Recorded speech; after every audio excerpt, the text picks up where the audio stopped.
ஆண்டவராகிய இயேசு கிறிஸ்துவின் நாமத்தில் அன்பின் வாழ்த்துக்கள். அன்பானவர்கள், எப்படி இருக்கீங்க? நல்லா இருப்பீங்கன்னு நம்புறேன். நல்லா இருக்கணும். நன்றா இருப்பதற்காகவே இந்த வார்த்தைகள் பேசப்படுகிறது.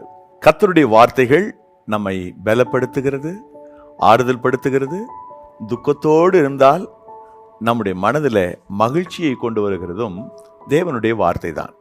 இந்த நாளிலும் ஒரு குறிப்பிட்ட வார்த்தையின் ஊடாக உங்களோடு கூட கர்த்தருடைய செய்தியை பகிர்ந்து கொடுக்க கற்றுக் கொடுத்த நல்ல வாய்ப்பிற்காக நான் அவரை துதிக்கின்றேன். அன்பானவர்களே, நல்ல வார்த்தை தான் ஔஷதமாம். ஔஷதம் என்றால் மருந்து. நல்ல வார்த்தைகளை நாம் கேட்க கேட்க அதுவே நமக்கு மருந்தாகிறது. ஏன் அநேகர் தேவனுடைய ஆலயத்தில் வந்து அமரும் பொழுது ஒரு அமைதியை பெறுகிறார்கள், சந்தோஷம் கிடைக்கிறது? ஏன் மனமகிழ்ந்து களிகூற கூடிய ஒரு அனுபவங்களுக்கு கிடைப்பதற்கான காரணம் என்னன்னு கேட்டா, அங்கே சொல்லப்படுகிற தேவ வார்த்தைகள், அங்கே அறிவிக்கப்படுகிற இறை வாக்குகள், இவைகள் ஒரு மனிதனை மகிழ்ச்சியாக்குகிறது, ஒரு மனிதனை உற்சாகமூட்டுகிறது, மனிதனை மனமகிழ்வோடு வாழ உதவி செய்கிறது. இன்றைக்கு நான் ஒரு வாக்கு தத்தத்தின் ஊடாக உங்களுக்கு இந்த வார்த்தைகளை கொடுக்க போகிறேன். என்ன வாக்கு தத்தம் என்று கேட்டா, உபாகம புத்தகம் 28வது அதிகாரம் 12வது வசனத்தின் ஒரு பகுதி. உனக்கு நல்ல பொக்கிஷசாலை ஆகிய வானத்தை திறப்பார். உனக்கு வானம் திறக்கப்படும். அன்பானவர்களே, எல்லாவிதமான நன்மைகளும் எல்லாவிதமான ஆசீர்வாதங்களும் ஜோதிகளின் பிதாவினிடத்திலிருந்து தான் நமக்கு இறங்கி வருகிறது என யாக்கோபு புத்தகம் 1ஆம் அதிகாரம் 17வது வசனம் சொல்லுகிறது. ஜோதிகளின் பிதாவினிடத்திலிருந்து நமக்கான நன்மைகள் வருகிறது. ஜோதிகளின் பிதா நமக்கான நன்மைகளை கொடுக்கிறார், நமக்கான ஆசீர்வாதங்களை கொடுக்கிறார். இந்த நாளிலும் அந்த தேவன் எல்லா ஆசீர்வாதங்களையும் விண்ணகத்திலிருந்து நமக்கு கொடுக்கிறார். மண்ணுலகில் வாழ்ந்து கொண்டிருக்கிற நமக்கு விண்ணுலக தந்தையாம் அருள்நாதர் இயேசு கிறிஸ்து கொடுத்து கொண்டே இருக்கிறார். வானத்தின் பலகணிகள் திறக்கப்படும் பொழுது நிறைய புதுமைகள் நம்முடைய வாழ்க்கையில் நடக்கிறது.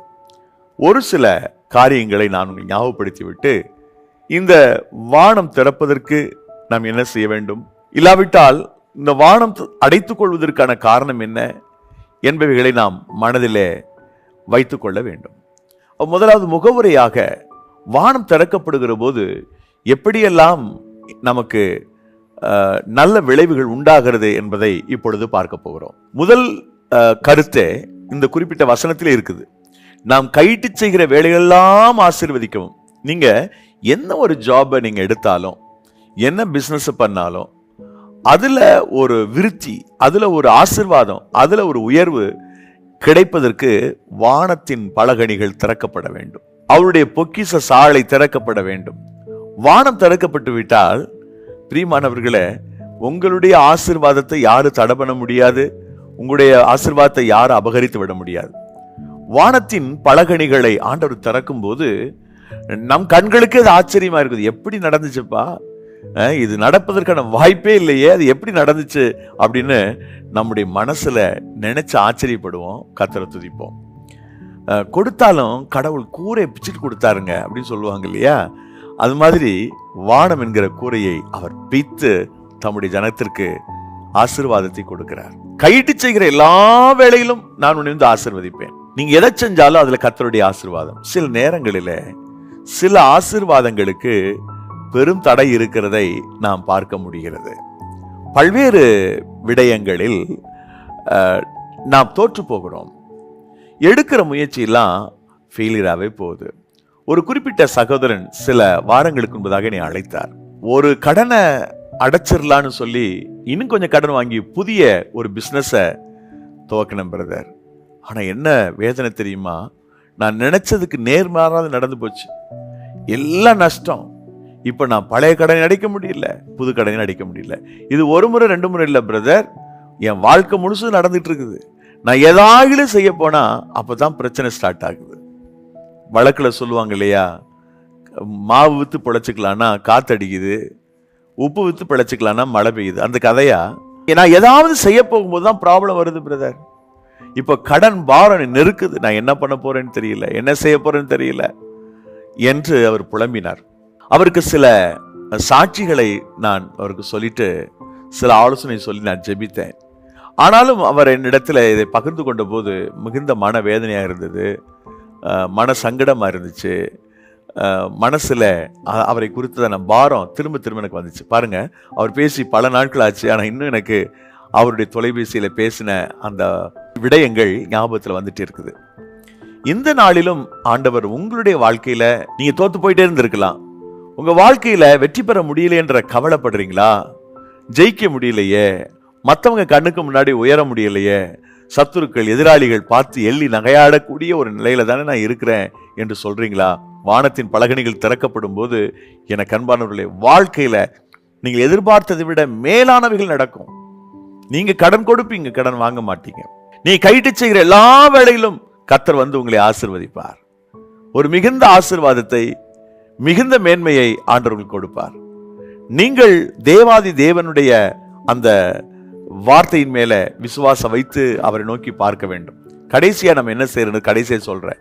இப்போ முதலாவது வானம் திறக்கப்படுகிற போது நாம் கைட்டு செய்கிற எல்லா வேளைகளிலையும் ஒரு ஆசீர்வாதத்தை கர்த்தர் கட்டளையிடுவார். நான் எதை செஞ்சாலும் அதுல ஒரு பிளஸிங் இருந்துட்டே இருக்கும், ஒரு ஆசீர்வாதம் இருந்துட்டே இருக்கும். இரண்டாவது என்ன நடக்கும் அப்படின்னு கேட்டீங்கன்னா, நம்ம லைஃப்ல எதெல்லாம் குறையா இருக்குதோ அதெல்லாம் நிறைவா மாறிடும் வானம் திறக்கப்படும் பொழுது. ஒரு நேரத்துல ஆண்டவராகிய இயேசு கிறிஸ்து நிறைய மக்களுக்கு பிரசங்கித்தார். ஏறக்குறைய புருஷர்கள் மாத்திரம் 5000 பேர் இருந்தாங்க. இவங்க பட்னியா போக கூடாது, ஏதாவது கொடுத்து அனுப்பணும்னு சொல்றாரு சீசரிடத்துல. இவ்வளவு பேருக்கு வாங்கணும்னா எவ்வளவு பணம் தேவை அப்படிலாம் கால்குலேட் பண்ண ஆரம்பிச்சாங்க. ரொம்ப கஷ்டங்க. இந்த வனாந்திரத்துல எப்படிங்க சாப்பாடு கிடைக்கணும்? ஒரு ஆள் புலம்புனா, இன்னொரு ஆள் கால்குலேட் பண்ணா இவ்வளவு பணம் வரும், இவ்வளவு பணம் வரும், ஒரு ஆளுக்கு தலைக்கு இவ்வளவு வச்சுக்கிட்டீங்கன்னா எவ்வளவு பணம் வரும், இப்படிலாம் கால்குலேட் பண்ணாங்க. அப்போ அந்திரேயான்ற ஒருத்தன் மட்டும்தான், இங்க ஒரு பையன் இருக்கான் ஜீசஸ், அந்த பையன்ட்ட 5 அப்பம் 2 மீன் இருக்குது, ஆனாலும் இது ஏமாத்திரம் அப்படின்னு சொன்னான். ஆண்டவர் அதை கொண்டு வர சொன்னாரு, கையில் எடுத்தார், வானத்தை அண்ணாந்து பார்த்தார். இந்த வானத்தை ஆண்டவர் அண்ணாந்து பார்த்த உடனே வானம் திறக்கப்பட்டது. இந்த அப்பம் போதாதுதான், இந்த அப்பம் பற்றாக்குறை தான், ஆனா அந்த அப்பத்தின் மேல ஆண்டவருடைய ஆசீர்வாத நிறைவு வந்ததுனால 5000 புருஷர்கள் சாப்பிட்டது போக மீதியான துணிக்கைகளை கூடைகளிலே நிரப்பினார்கள். அன்பு தேவனுடைய பிள்ளைகளே, குறைவுள்ள அந்த இடத்துல ஒரு நிறைவு உண்டானது. வானம் திறக்கப்பட்ட போது அந்த புதுமை நடந்தது. மத்தேயு 14ஆம் அதிகாரம் 19வது வசனம், மார்க்கு 6ஆம் அதிகாரம் 41வது வசனம், லூக்கா 9ஆம் அதிகாரம் 16 வசனம், இதெல்லாம் வாசித்து பாருங்களேன். அவர் வானத்தை அண்ணாந்து பார்த்தார். இவ பிட்டு கொடுங்கப்பான்னாரு. அந்த குறைவான அப்பம்தான், குறைவான மீன் துணிக்கைகள் தான், அது 5000 புருஷர்கள் மாத்திரம் 5000 பேர் சாப்பிட்டாங்க. அதுக்கு பிறகு பெண்கள் சாப்பிட்டது, பிள்ளைகள் சாப்பிட்டதெல்லாம் கணக்கில் இல்லை. மீதியான துணிக்கை வேற எடுத்தாங்க. வானம் திறக்கப்படுகிற போது நம்முடைய வாழ்க்கையில் இருக்கிற எல்லா குறைவுகளும் நிறைவா மாறும். வாழ்க்கையில் இருக்கிற எல்லா குறைவுகளையும் கர்த்தர் மாற்றுவார். ஒரு நிறைவை உங்களுடைய கண்கள் காணும், ஒரு நிறைவை நீங்கள் பார்ப்பீர்கள், ஒரு நிறைவை நீங்கள் காணும்படிக்கு கர்த்தர் உங்களுக்கு உதவி செய்வார். அன்பு தெய்வத்தினுடைய பிள்ளைகளே, மகத்துவமான கர்த்தர் இன்றைக்கும் கூட அந்த புதுமைகளை செய்து வருகிறார். மூன்றாவது, வானம் திறக்கப்படும் போது தெய்வீக சுகம் உண்டாகும். ஒரு முறை இயேசுவினிடத்துல கொன்னை வாய் உடையவனை கூட்டிட்டு வந்தாங்க. அவனால பேசவே முடியாது, திக்கி திக்கி திக்கி பேசுவான். அப்பொழுது அந்த மகனை ஆண்டவர் அழைத்து வானத்தை அண்ணாந்து பார்த்து எப்பத்தா என்று சொன்னார். எப்பத்தா என்று சொன்னார். எனக்கு ஒரு சகோதரன், மிகவும் நேசிக்கக்கூடிய ஒரு சகோதரன் இருந்தார். அவருடைய பெயர் லூர்து சாமி. ரொம்ப கஷ்டப்படுவாரு பேசுறதுக்கு. இப்போ பழைய ஏற்பாட்டில் ஒரு வசனம் இருக்குது. இந்த வசனத்தை நான் காண்பிச்சு, புதிய ஏற்பாட்டில் இந்த வசனத்தை எடுத்து காண்பித்து இதை வைத்து ஜெபிக்கலான்னு சொல்லி ஜெபம் பண்ணோம். ஆச்சரியம் பிரியமானவர்களே, வேதத்தை தொடர்ச்சியாக வாசிக்க அவர் உற்சாகப்படுத்தினார். ஒரு சில வாரங்களிலே மாற்றங்கள் தெரிந்தது. இப்பொழுதும் கர்த்தர் அவருக்கு நல்ல பேசுவதற்கான பலனை தந்திருக்கிறார். வயது அவருக்கு அந்த சந்திக்கின்ற போது ஒரு 26, 27 வயது இருக்கக்கூடும். ஆனா இப்பொழுது பல வருடங்கள் கழிந்து போனது. இப்போ சமீபத்தில் நான் பேசுவதை கவனித்தேன், நிறைய திருத்தம். ஆக இன்னைக்கும் கூட கர்த்தர் அந்த அற்புதத்தை செய்கிறார். இந்த கொன்னைவாயுடைய அந்த பிள்ளைக்கு அவர் ஜெபம் பண்ணும்போது வானத்தை அண்ணாந்து பார்த்து எப்பத்தா திறக்கப்படுவாயாக என்றார். அவ்வளவுதான், சரளமா பேச துவங்கிட்டார். வானம் திறக்கப்படுகிற போது நடக்கிற மூன்றாவது புதுமை என்னன்னா, தெய்வீக சுகம் உண்டாகும். தெய்வீக சுகம் நடக்கும். இது நடக்கவே நடக்காது, இது மாற்றமே ஆகாது அப்படின்னு நீங்க நினைச்சிட்டு இருக்கிற ஒரு விஷயத்துல கர்த்தருடைய வல்லமை விளங்கும். அந்த மாற்றத்தை கர்த்தர் செய்வார். அவர் மிகுந்த ஒரு நன்மையை உங்களுடைய வாழ்க்கையில செய்து முடித்து உங்களை ஆசீர்வதிப்பார். நான்காவது, வானத்தை அண்ணாந்து பார்க்கும்போது என்ன நடக்கும்னா, தேவனுடைய தூதர்கள் நமக்கு ஆதரவாய் இறங்கி வருவார்கள். 2 நாளாகமம் 32:20 தேவனுடைய பிள்ளைகள் வானத்தை அண்ணாந்து பார்த்து அபயமிட்ட போது கர்த்தர் அவர்களுக்கு அனுகூலமாக சில காரியங்களை செய்தார் என்பதை நாம் வாசிக்க முடியும். வானம் திறக்கப்படுகிற போது நடக்கிற 4வது அற்புதம் அதுதான். தேவனுடைய சேனை, தூத சேனை நமக்கு ஆதரவாய் இறங்கி வரும். நீங்கள் உபத்திரவப்படுகிற போது, கஷ்டப்படுகிற போது, வியாகுலப்படுகிற போது, சஞ்சலப்படுகிற போது இந்த தெய்வீக வல்லமைகள் குறுக்கிட்டு அற்புதங்களை நிகழ்த்தும், அதிசயங்களை நிகழ்த்தும். எனக்கு அன்பான ஆண்டவருடைய மக்களே, தேவனுடைய அதிசயமான கரம் உங்கள் வாழ்க்கையில், உங்களுடைய ஜீவிதத்தில் செயல்படுகிற போது வானம் திறக்கிறது. வானம் திறந்த மாத்திரத்தில் தேவன் தம்முடைய தூதர்களை அனுப்புகிறார். புதிய ஏற்பாட்டிலே மத்தேயு நற்செய்தி நூல் 26வது அதிகாரம் 52வது வசனத்துல, நான் பிதாவை நோக்கி வேண்டிக் கொண்டால் 12 லேகியோனுக்கு அதிகமான தூதர்களை அனுப்ப மாட்டான்னு நினைக்கிறாயா அப்படின்னு கேட்டார் ஆண்டவர். நான் வேண்டிக்கிட்டேன்னா தூதர்கள் இறங்கி வருவார்கள் வானத்திலிருந்து. இது முதல் வானத்திற்கு தூதர்கள் ஏறுகிறது இறங்குறதை காண்பீர்கள் என்று நாம் யோவான் 1:51 வசனத்துல வாசிக்கிறோம். வானம் திறக்கப்படுகிற போது தூதருடைய சகவாசம் கிடைக்கிறது. தூதருடைய ஊழியங்கள் நம் நடுவில் நடக்கும். தூதருடைய ஒத்தாசையை நாம் பெற முடியும். ஆச்சரியமான நிகழ்வுகளை சாட்சியாக கேட்போம். நம்முடைய பிள்ளைகளை கர்த்தர் காப்பாற்றுவதை நாம் அறிந்து கர்த்தருக்கு நன்றி சொல்லுவோம். நமக்கு முன்னே அந்த தூதன் போகிறதை உணர முடியும். நமக்கு முன்னே இந்த தூதன் போய் யுத்தம் செய்கிறதை நாம் அறிய முடியும். இது கர்த்தர் செய்கிற யுத்தம்னு சொல்லக்கூடிய அளவிற்கு கர்த்தர் கிரியை செய்வார். அன்பான கர்த்தருடைய பிள்ளைகளே, இன்றைக்கும் ஆண்டவர் இந்த புதுமைகளை செய்து கொண்டுதான் வருகிறார். இன்றைக்கும் அற்புதங்கள் நடக்கத்தான் செய்கின்றன. ஆகவே வானம் திறக்கப்படுகிறது 4வது நடக்கிற ஒரு மிகப்பெரிய ஒரு அற்புதம் இதுதான். 5வது ஒரு மிகப்பெரிய புதுமை என்னவென்றால், பாடுகளை மனரமியமாய் சகிக்க விண்ணகத்தில் நமக்கு ஒரு பலன் கிடைக்கிறது. இந்த உலகத்துல பிரச்சனை இல்லாம இல்ல, கஷ்டங்கள் இருக்கத்தான் செய்யுது. சமீபத்துல ஒரு துணுக்கு ஒண்ணு வாசித்தேன். அதாவது தோசை சுடணும்னா நின்றுகிட்டே சுடணும், கால் வலிக்கும். சரி, உட்காந்து ஏதாவது செய்யலாம்னா இட்லி சுடலாம், உட்காந்து இட்லி சுட்டுட்டே இருக்கலாம். ஆனா நிறைய பாத்திரங்களை கழுவ வேண்டியிருக்கும் அப்படின்னு அந்த குறிப்பை சொன்னவர் என்ன சொல்றாரு, பிரச்சனை எங்கதாங்க இல்லை, தோசை சுட்டாலும் கஷ்டம் இருக்குது, இட்லியை வச்சாலும் கஷ்டம் இருக்குன்னு சொன்னார். சாதாரணமான விஷயம்தான், ஆனா அதுல இருக்கிற உண்மையை பாருங்களேன். பிரச்சனை இருக்கு. சில நேரங்கள்ல மிகப்பெரிய அளவுக்கு ஆண்டவருடைய நாமத்தின் நிமித்தம் பிரச்சனை வரும்போது, கஷ்டம் வரும்போது, பாடு வரும்போது அதை தாங்கிறதுக்கான பலன் வானம் திறக்கப்படும் பொழுது வானத்திலிருந்து, விண்ணகத்திலிருந்து நமக்கு அந்த பலன் கிடைக்கிறது. அப்போஸ்தலர் புஸ்தகம் 7ஆம் அதிகாரம் 55வது வசனத்துல, ஸ்தேவான் வானத்தை அண்ணாந்து பார்த்தான் இருக்கு. எப்ப வானத்தை அண்ணாந்து பார்த்தோம்னா அப்பமே அவனுக்கு ஒரு பலன் வந்துருச்சு, அப்பமே அவனுக்கு ஒரு சக்தி கிடைச்சிருச்சு. அப்பவே கர்த்தர் அவனை ஆசீர்வதிச்சார், பரலோகத்துக்கு எடுத்துக்கொள்ளப்பட்டான். ஆனால் எந்த விதமான முறுமுறுப்பும் இல்லாமல், எந்த விதமான சோர்வும் அயர்வும் இல்லாமல் மகிழ்ச்சியோடு முகமலர்ந்து அந்த பாடுகளை அவன் ஏற்றுக்கொண்டான். இப்படி ஒரு 5 விஷயங்களை நம்ம பார்த்தோம். கடைசியா நம்ம ஞாபகப்படுத்திக்கலாம். இந்த அற்புதங்கள், இந்த புதுமைகள் நம்முடைய லைஃப்ல நடக்கிறதுக்கு ஏதுவாக வானம் திறக்கப்படுவதற்காக நாம் என்ன செய்வது அப்படின்னு கேட்டா, ஒரு 7 விஷயங்களை நீங்க மனசுல வச்சுக்கணும். நம்பர் 1, முதல்ல சொன்ன அந்த வசனம் உபாகமம் 28:12 வாசித்தோம், வானம் திறக்கப்படும் சொல்லி. இந்த வானம் திறக்கப்படுறதுக்கு இந்த அதிகாரம் என்ன சொல்லுது? 28:1-2 அவருடைய கற்பனைகளின்படி நடப்பது, அவருடைய சத்தத்தை கேட்பது, அந்த சத்தத்துக்கு செவி கொடுப்பது. அந்த மாதிரி கரெக்டா இருந்துட்டீங்கன்னா உங்களுக்காக அவர் வானத்தை திறப்பார். உங்களுக்கு ஆசீர்வாதங்கள் பனி போல வந்து இறங்கும். நீங்கள் ஆசீர்வதிக்கப்படுவீர்கள். உங்கள் ஆசீர்வாதத்தை, உங்கள் உயர்வை யாரும் தட்டி பறிக்க முடியாது, யாரும் கட்டி வைக்க முடியாது, தட்டி விடவும் முடியாது. ஆண்டவர் உங்களுக்கான ஆசீர்வாதத்தை வச்சிருக்கிறார். கர்த்தர் உங்களுக்கான நன்மையை வச்சிருக்கிறார். நீங்க நிச்சயமாக அந்த ஆசீர்வாதங்களை, நன்மைகளை நீங்கள் கட்டாயம் சுதந்திரிப்பீங்க. சுதந்திரிக்கிறது கர்த்தர் உதவி செய்வார். ஆனா இந்த வானம் திறக்கப்பட்டு நான் ஆசீர்வதிக்கப்படுவதற்கு நான் என்ன செய்ய வேண்டியிருக்கிறதுனா, அவருடைய சத்தத்துக்கு செவி கொடுக்க வேண்டியிருக்கிறது, அவருடைய கற்பனைகளின்படி நடக்க வேண்டியிருக்கிறது. ஆண்டவர் அதை எதிர்பார்க்கிறார். God expecting from us. அவருடைய கற்பனைகளுக்கு முன்னாடி நடுங்குறோமா? அவருடைய வார்த்தைக்கு முன்னதாக நமக்கு நடுக்கம் இருக்கிறதா? இதையெல்லாம் நம்ம யோசிச்சு பார்க்கணும், நினைச்சு பார்க்கணும், சிந்திச்சு பார்க்கணும். இரண்டாவதாக நாம் என்ன செய்யணும் அப்படின்னு கேட்டா, உபாகமம் 11:17 16 பாருங்க. உபாகமம் 11:17 மற்றும் 16 பாருங்க.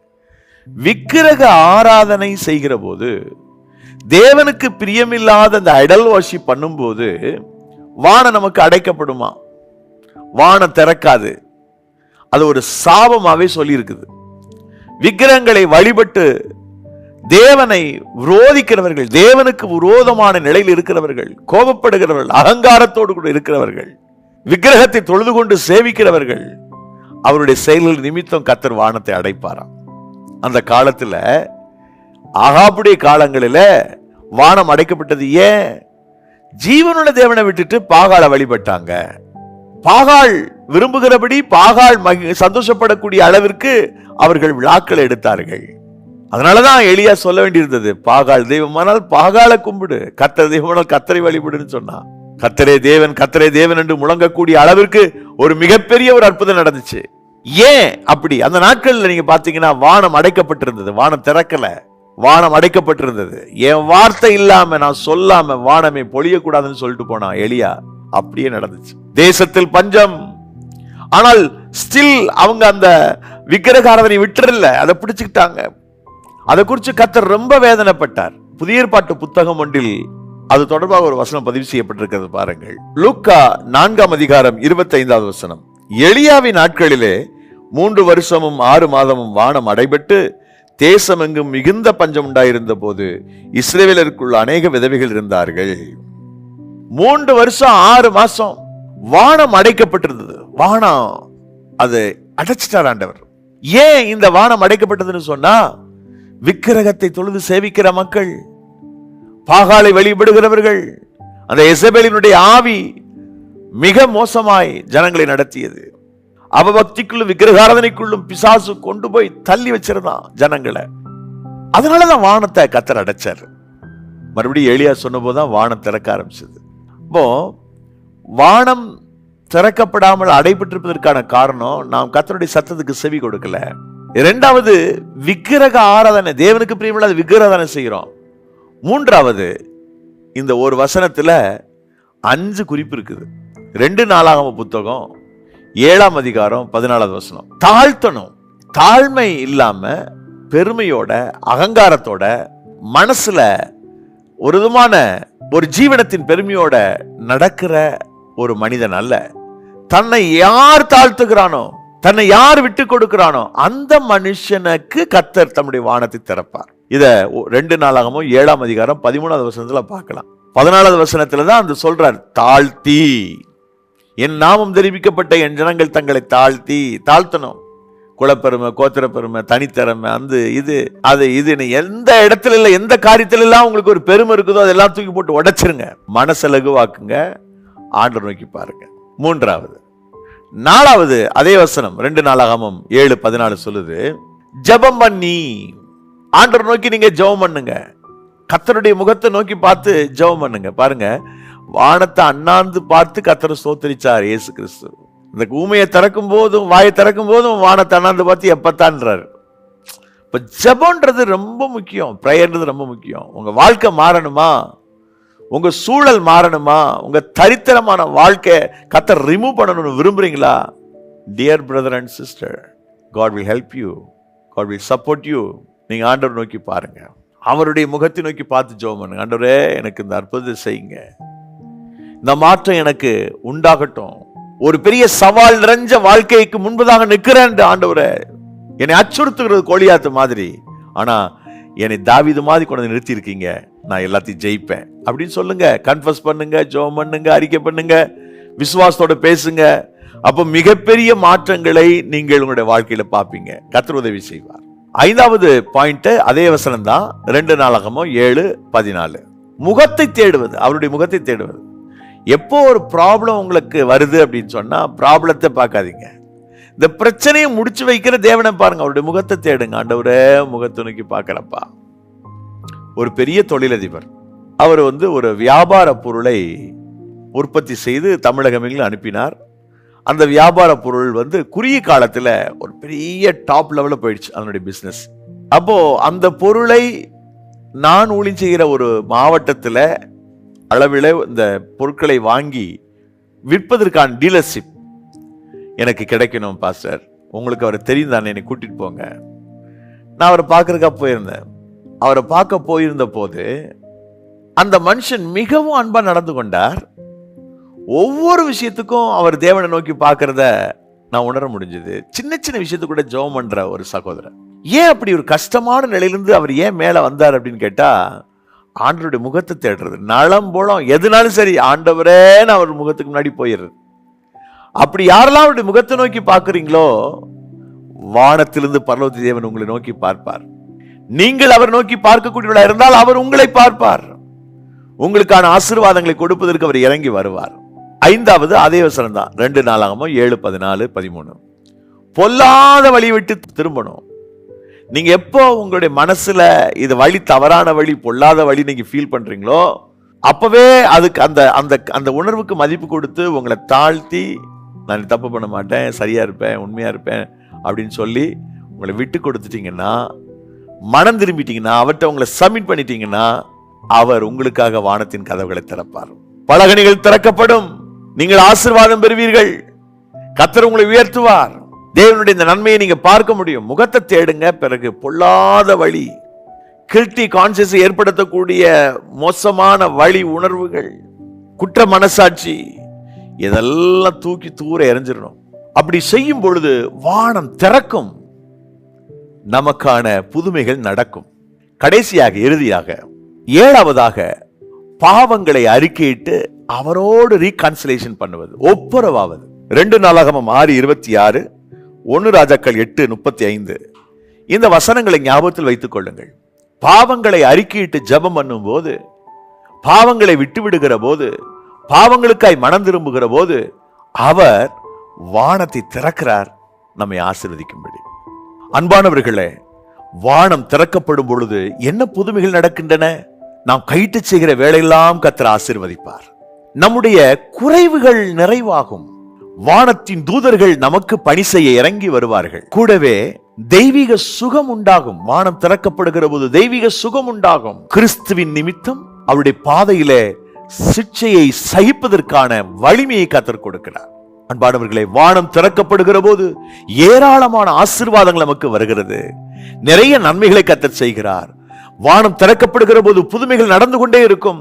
உங்களுடைய வெறுமையான வாழ்க்கையில கர்த்தர் புதுமையானவைகளை செய்ய நீங்கள் விரும்பினால், இப்பொழுதே அவரை நோக்கி பாருங்கள், அவருடைய கற்பனைகளை கடைபிடியுங்கள்.